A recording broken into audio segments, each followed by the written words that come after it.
morning, all my dear students of class 5.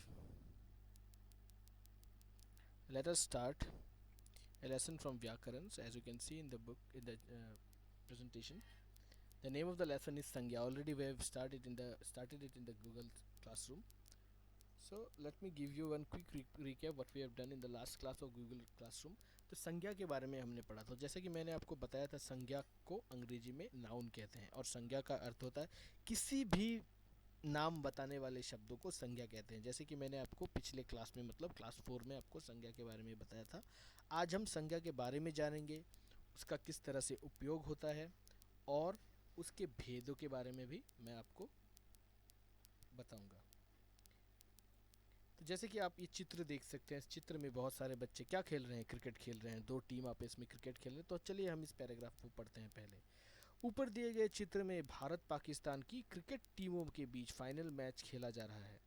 बल्लेबाज bat लेकर तैयार है, नई बॉल मंगाई गई है। यह मैच शारजाह के मैदान पर हो रहा है।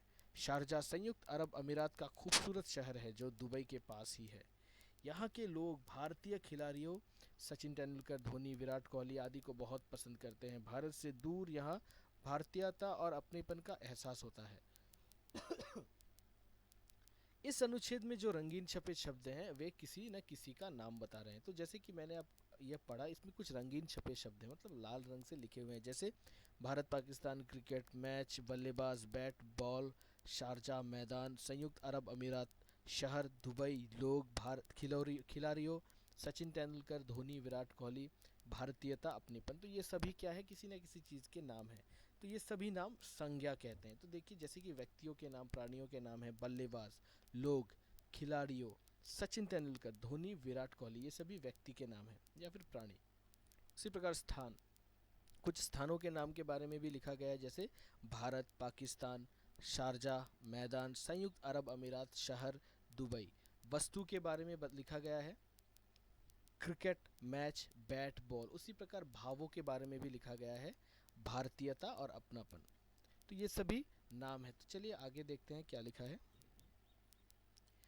तो देखिए, लिखा है कि भावों के बारे में भी लिखा गया है, भारतीयता और अपने पर। तो यहाँ से हमने क्या जाना, किसी प्राणी, वस्तु, स्थान या भाव का नाम बताने वाले शब्दों को हम क्या कहते हैं, संज्ञा कहते हैं। मतलब किसी भी चीज़ के नाम का, चाहे वो किसी प्राणी का नाम हो, फिर या फिर वस्तु का नाम हो, या फिर स्थान का नाम हो, या फिर भाव यानी कि फीलिंग्स का नाम हो, उसे हम क्या कहेंगे, संज्ञा कहते हैं। अब संज्ञा के भेद, संज्ञा के कितने भेद होते हैं और क्या क्या। संज्ञा के 3 भेद बताए, व्यक्ति, जाति, भाव कहा है। तो संज्ञा के कुल 3 भेद होते हैं। संज्ञा के भेद 3 होते हैं, जैसे व्यक्तिवाचक संज्ञा, जातिवाचक संज्ञा और भाववाचक संज्ञा। मैं फिर से दोहराता हूँ, संज्ञा के 3 भेद हैं, व्यक्तिवाचक संज्ञा, जातिवाचक संज्ञा और भाववाचक संज्ञा। तो इनकी परिभाषा देने से पहले मैं संज्ञा के बारे में और कुछ आपको जानकारियाँ दे देता हूँ कि संज्ञा का अर्थ है किसी भी चीज़ के नाम को हम संज्ञा कहते हैं। चाहे वो भाव का नाम हो, व्यक्ति का नाम हो, प्राणी का नाम हो, वस्तु का नाम हो, उन स्थान का नाम हो, किसी भी चीज़ का नाम हो, चाहे वो लिविंग थिंग्स हो या फिर नॉन लिविंग थिंग्स हो, यानी उसमें प्राण हो या ना हो, वो सभी क्या है, संज्ञा है। जैसे सेब, फिर लड़का, लड़की, Ram, Mohan, Bharat, Diphu, Assam, okay, laptop, mobile phone, ये सभी क्या है, संज्ञाएं हैं। ठीक है। तो संज्ञा के 3 भेद के बारे में हमने जाना, व्यक्तिवाचक संज्ञा, जातिवाचक संज्ञा और भाववाचक संज्ञा। तो चलिए अभी हम जानते हैं व्यक्तिवाचक संज्ञा के बारे में। तो देखिए, व्यक्तिवाचक संज्ञा जानने से पहले यहाँ पर कुछ उदाहरण दिए हुए हैं, मैं आपको उदाहरण सहित, चित्र सहित पढ़ देता हूँ। जैसे यहाँ पर जो चित्र है ये लता मंगेशकर जी का है। ये जो चित्र है ये एक किताब है जिसका नाम पंचतंत्र है। उसी प्रकार यहाँ पे एक इमारत है जिसका नाम इंडिया गेट है। तो लता मंगेशकर के बारे में क्या लिखा गया है कि लता मंगेशकर महान गायिका है। उसी तरह पंचतंत्र मेरी प्रिय पुस्तक है, इंडिया गेट दिल्ली में है।